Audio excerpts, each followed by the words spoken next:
kamu seekor belibis.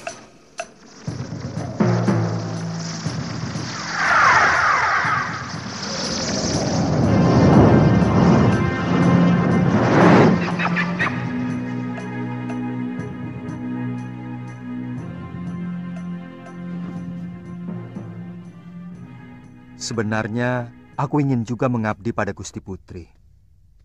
Loh, kamu itu jangan macem-macem. Nanti kalau tak potong lehermu, tak jadikan opor mau. Loh, biar aku sudah di sana, aku akan tetap sering kemari, Gembil. Si Gembil itu benar-benar goblok. Dia mau capek-capek kerja.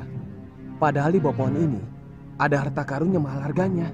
Itu kekurangannya manusia. Dia tidak melihat yang tersembunyi karena matanya sering untuk melihat yang jorok-jorok. Kamu ingin kaya, Bil? Hah? Siapa orang goblok yang nggak mau kaya? Kalau kamu ingin kaya, aku mau menunjukkan harta karun yang terpendam di halaman rumahmu, tapi kamu harus menyerahkan aku pada Tuan Putri. Kamu lihat di mana burung aneh seperti itu? Mungkin cuma angan-anganmu saja, Sekar. Duli Ayahanda, sungguh Ananda melihatnya sendiri. Tapi bagaimana bisa menangkap binatang liar seperti itu? Apalagi belibis. Punya sayap, bisa terbang kemana saja dia suka. Ayahanda kan bisa membuat sayembara untuk mendapatkannya. Iya.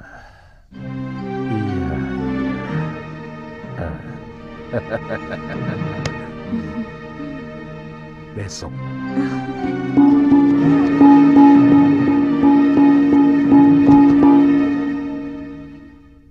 Wara-wara tita, barang siapa yang bisa menangkap burung belibis putih berjambul yang pandai bicara, maka Baginda Prabu akan menganugerahkan hadiah besar.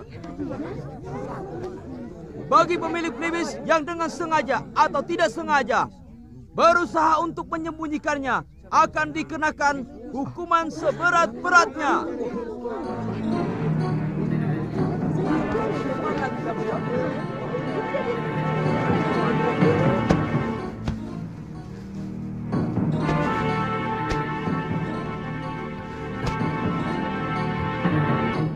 Ada apa, Bil?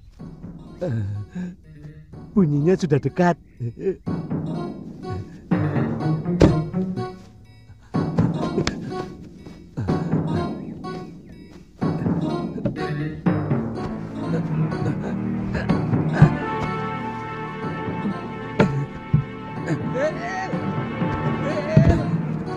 Bil! Ayolah, Bil! Ayo, Bil! Cepat kita ke istana. Si belibis itu dibawa. Kita akan dapat hadiah. Ayo cepet, Om Bil! Nanti dulu, Topo. Hah? Aku baru nemu ini. Aduh, ayo toh cepet. Si belibis itu dibawa, dipegangi. Ki, ada apa sih? Aduh, kamu nggak tahu. Nanti kita ke istana dapat hadiah. Hadiah? Iya. Kita jadi orang kaya, Ki.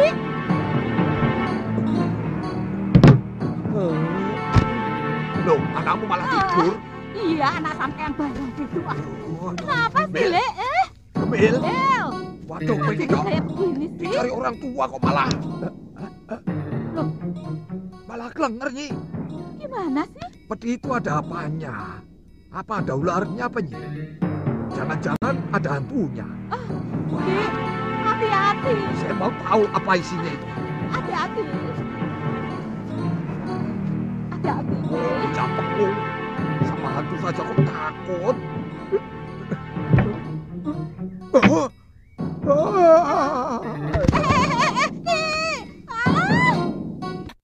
Malam itu, di bawah temaram cahaya pelita yang berkerlap-kerlip resah, Ki Tunggul Manik gelisah dengan wajah yang diliputi kecemasan. Perhiasan yang masih bergelayut di tubuhnya, hasil jerih payah siang tadi, terasa hampa, tak mampu menyingkirkan bayang-bayang bahaya yang menggantung pekat.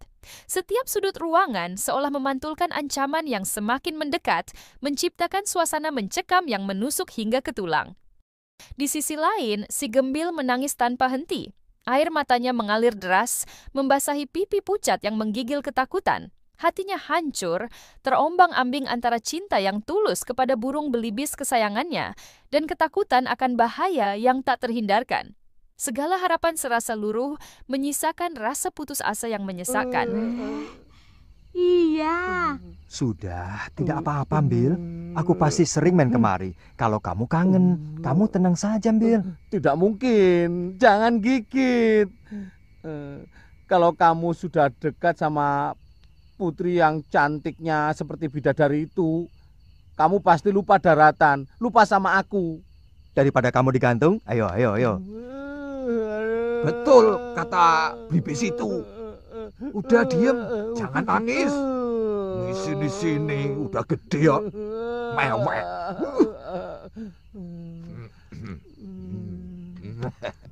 Hadapkan dia.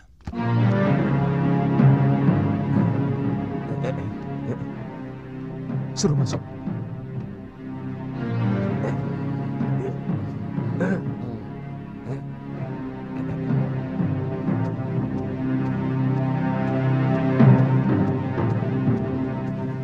Silakan, Ki. Ayo, Bil.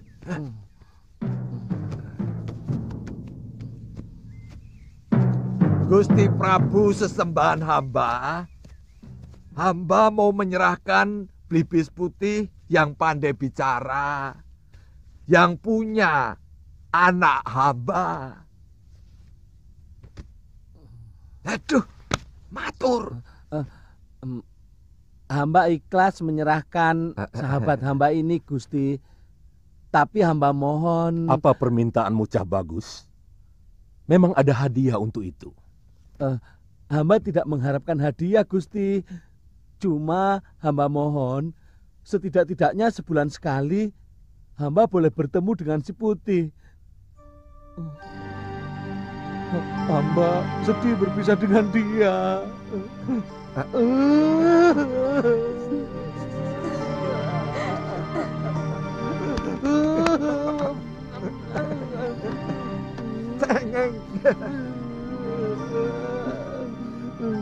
Jangan nangis. Kamu kalau nangis jelek, Bil.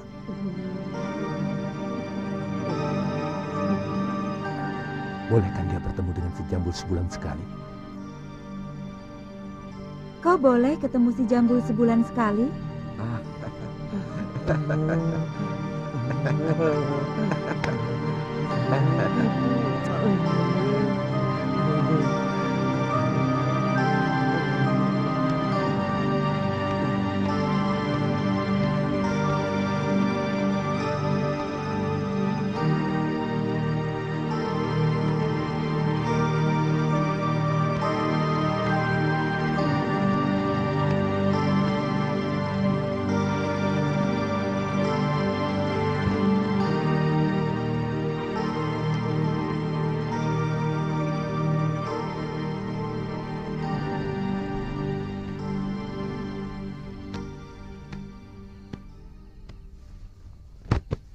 Kamu bilang kamu sahabat Angling Dharma.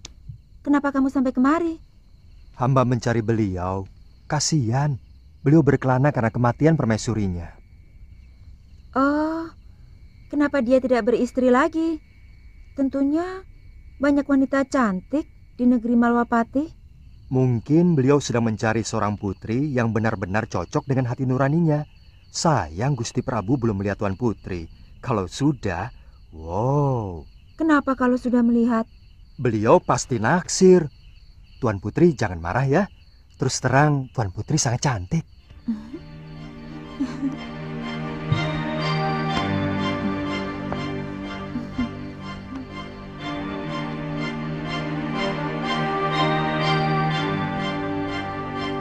Kau benar-benar menyenangkan aku, Putih.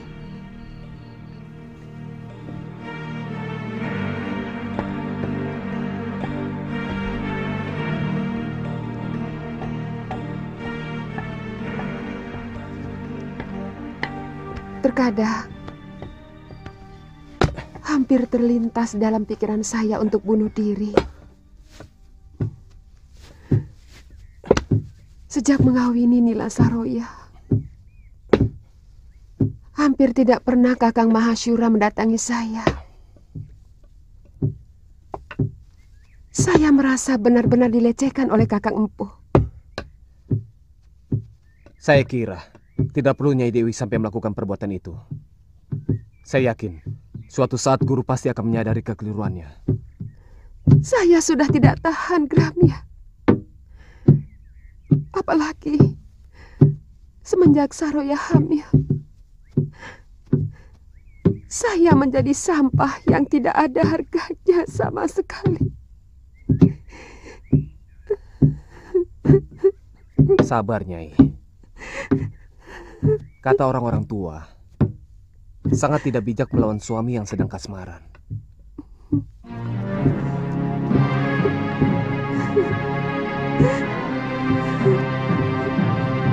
Lebih baik tunggu sampai pikiran guru menjadi jernih kembali.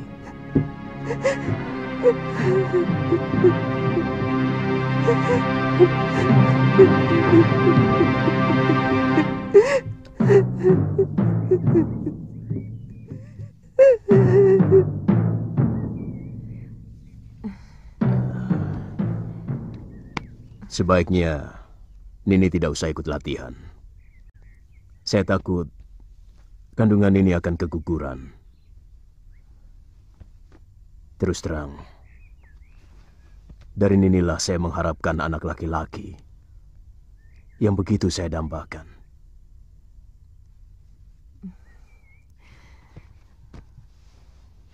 Kakang tega, orang yang membantai seluruh saudara seperguruan saya masih malang melintang. Saya akan balaskan sakit hatimu. Bukankah sekarang ini penderitaanmu adalah penderitaan saya juga?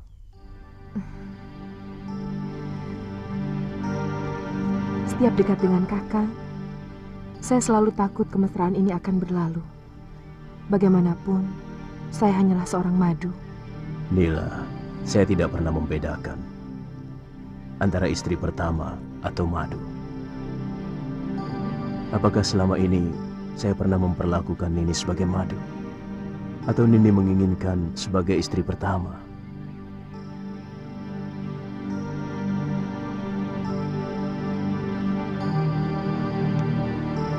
Saya hanya menginginkan masa depan yang lebih jelas.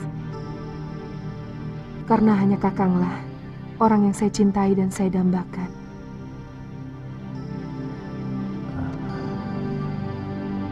Kata-kata seperti itulah yang tidak pernah saya dengar dari mulut Sintawati. Mulai sekarang Nini akan mendapatkan apa yang Nini inginkan.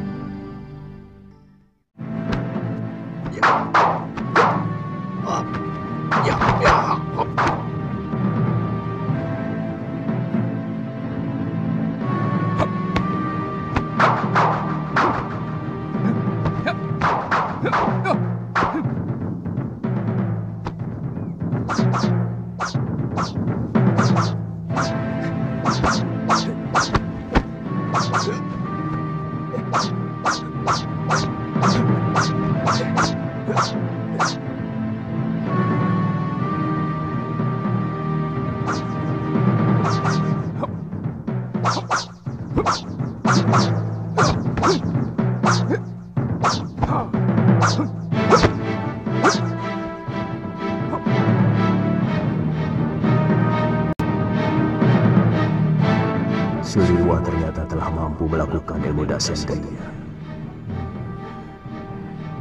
Benar-benar anak ajaib.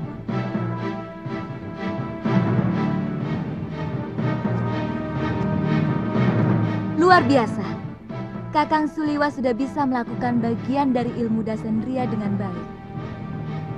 Di Balairung megah Kerajaan Bojanegara, keheningan merayap tajam, menusuk setiap jiwa yang hadir. Perempuan desa itu bersimpuh dengan tubuh lemah dan mata bengkak, menahan kelelahan setelah begitu lama terisak. Di sampingnya, dua lelaki berwajah serupa duduk tegang, saling melempar tatapan keras yang syarat tuntutan dan kecurigaan. Aura ketidakpastian menebal, membelenggu hati sang wanita yang telah lelah berjuang melawan kebingungan yang tiada ujung. Dari singgasana tinggi, Prabu Boja memandang penuh pertimbangan, membiarkan keheningan menekan Balairung yang terasa makin sesak. Segala sesuatu menggantung di ujung benang halus, menunggu saat kebenaran yang tersembunyi itu akhirnya terbuka dengan getir.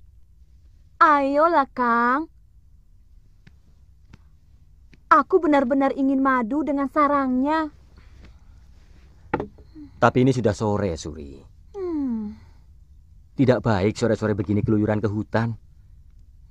Yang biasa keluyuran sandekala begini, itu para demit, jin, perimar kayangan.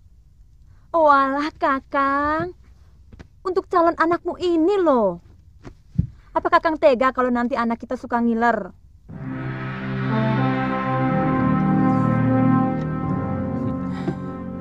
Ya sudah, saya cari.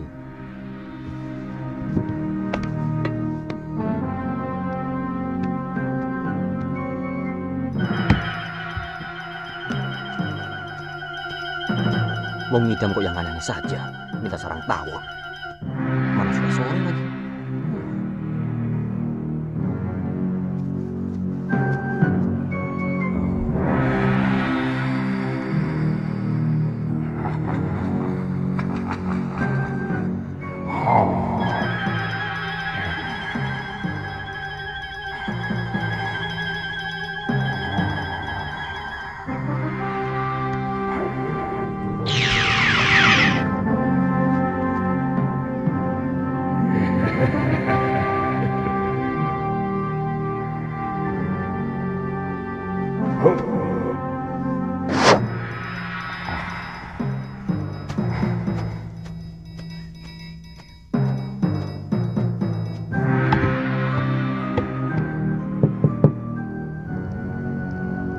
Siapa itu? Kang Wajan? Loh, kok balik lagi? Ada yang ketinggalan?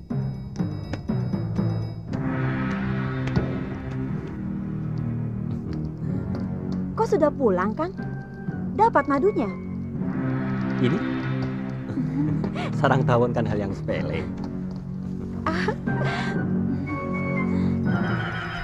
Enak.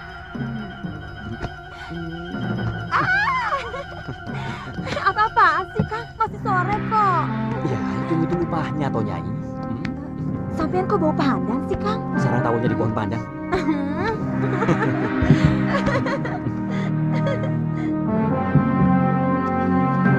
Suri, untung Pak Bu masih punya. Suri, Suri, buka pintunya. Suri, kamu di mana toh?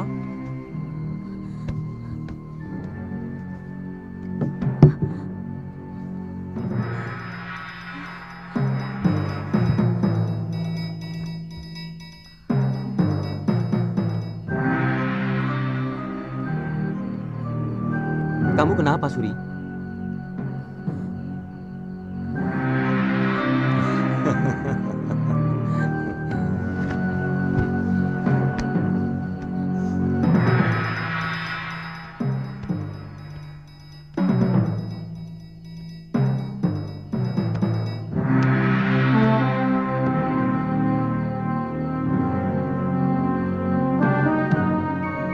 Siapa kamu? Kamu siapa? Aku Wajan, suami Suri. Bohong. Kamu yang bohong. Wajan.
Sudah.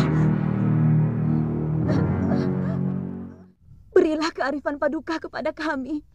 Hamba yakin hanyalah kebenaran yang akan kami terima. Gusti Dewi, minta sediakan kendi. Suruh kedua lelaki itu masuk ke dalamnya.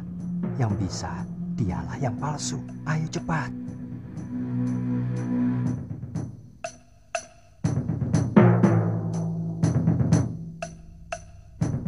Pintar kamu. Ampun Romo Prabu, hamba tahu siapa suami ibu itu yang asli. Sekarwangi, ini masalah keadilan. Kamu jangan main-main. Hamba minta disediakan kendi. Ambilkan kendi.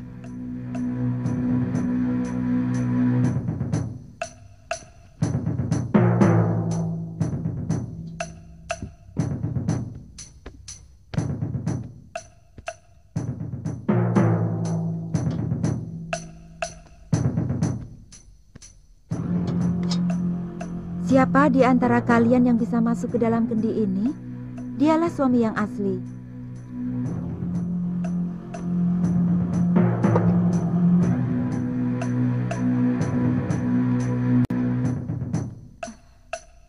Ayo, mulai kamu. Silakan masuk ke dalam kendi. Hamba tidak sanggup, Gusti. Tapi sungguh, hamba suami Suri. Hamba menikahinya 6 bulan yang lalu, Gusti. Hamba sanggup, Gusti.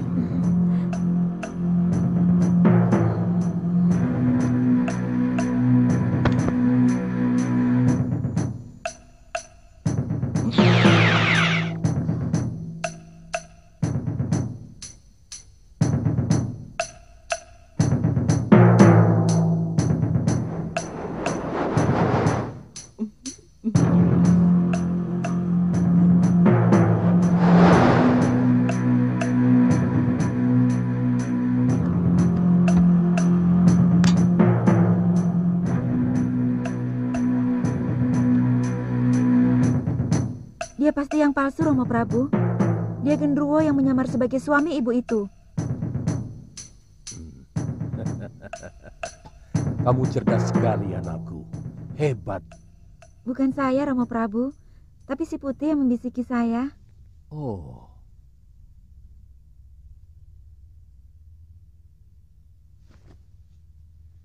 Genderuwo busuk ini harus dihukum dan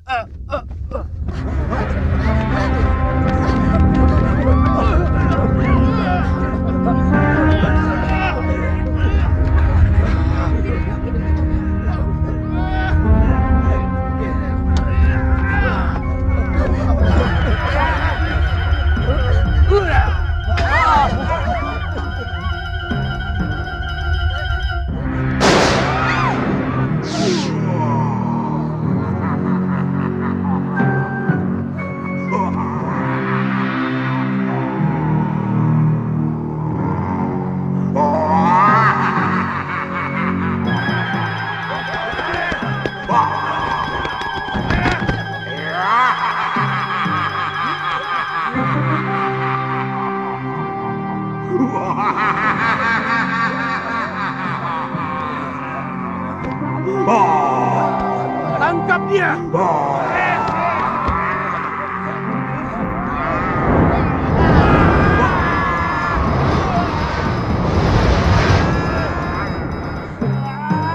Tenang saja Gusti Dewi, hamba akan membantu.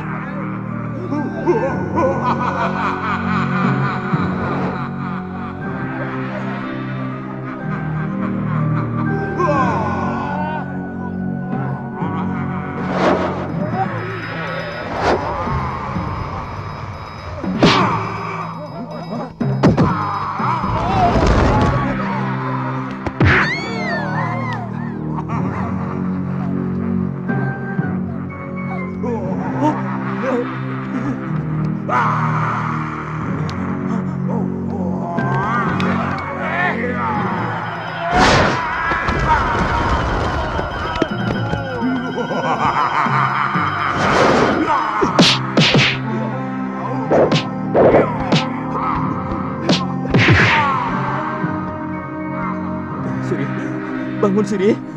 Suri. Suri.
Genderuwo itu sudah tewas, Gusti Dewi.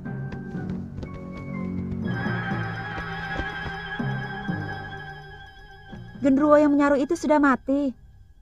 Ini merupakan pelajaran bagi kaum perempuan untuk mengenali suaminya sendiri dengan teliti. Terima kasih, Gusti Putri.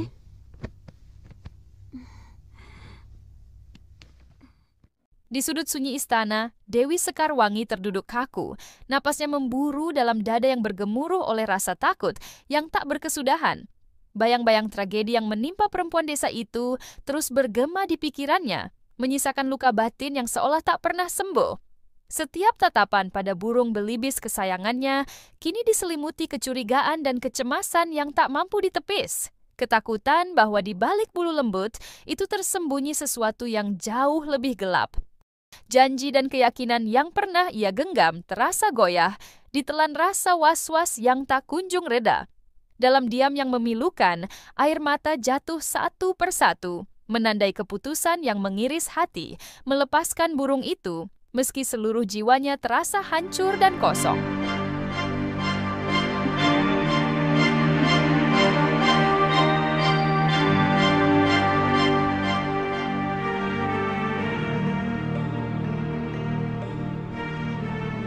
Bagaimana mungkin Biyung bisa betah di sini?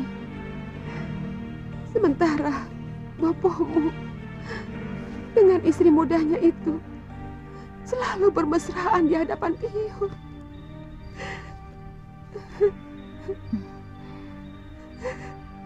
Boleh saya bicara sesuatu yang mungkin menyinggung perasaan Biyung?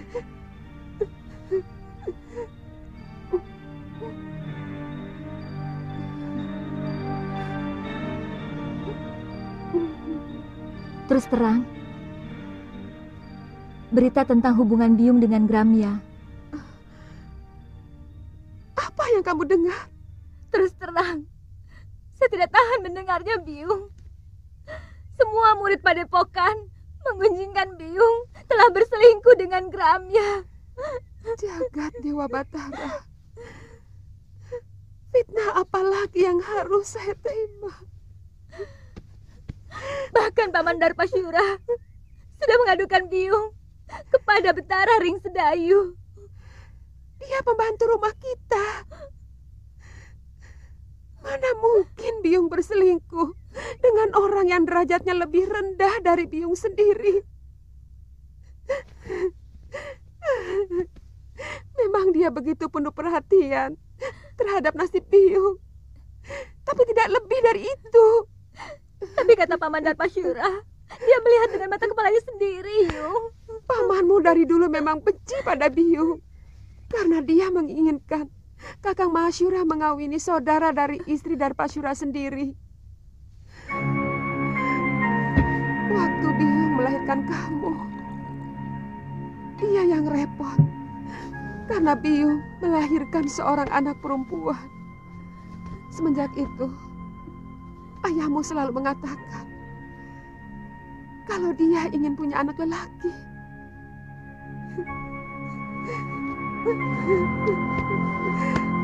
Apa salah saya? Kalau bayi yang saya kandung adalah wanita, saya bukan dewata yang menentukan kelahiran.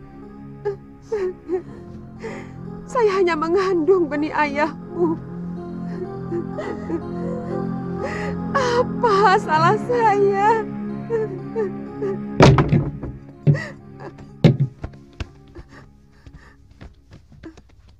Atas nama Raja, Nyai kami tangkap. Apa salah saya? Nyai telah dituduh melakukan perselingkuhan. Bohong! Saya tidak pernah melakukan perbuatan hina itu. Nyai bisa menjawab semuanya di hadapan Adiyaksa. Jalan! Ayo.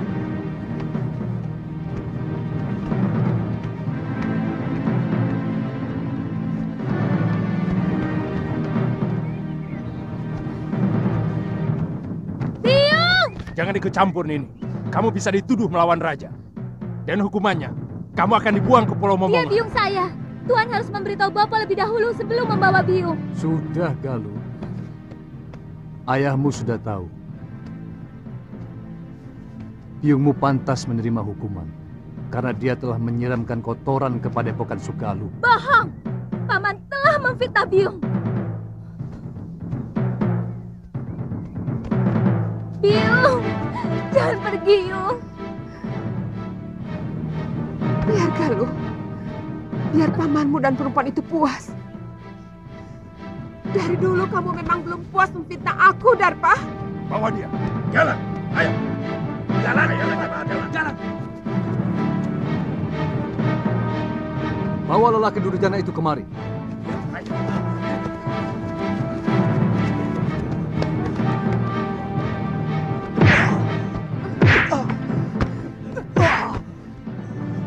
Biadab kamu, Darpa. Kamu telah menyiksa orang yang tidak berdosa. Nyai Dewi, keadilan Gusti Betara akan menentukan apakah Nyai bersalah atau tidak. Sebab tuduhan Adiyaksa diperkuat saksi-saksi yang bisa dipercaya. Bawa. Jalan. Jalan. Biung. Biung.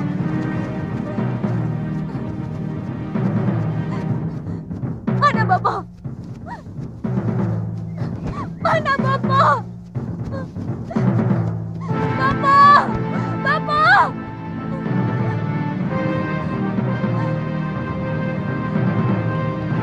Bapak! Bapak! Bapak! Ada apa lo? Biung mau dibawa ke Sedayu, Bapak. Dia dituduh telah berselingkuh. Bapak harus menolongnya. Apa pantas Bopo menyelamatkan istri yang telah berkhianat, menyeleweng? Mestinya Bopo yang menghukum biungmu dan gendaknya. Dan menurut undang-undang, Bopo jugalah yang harus menikamkan keris ke jantung Gramia dan juga biungmu. Kenapa tidak Bapak lakukan? Galuh,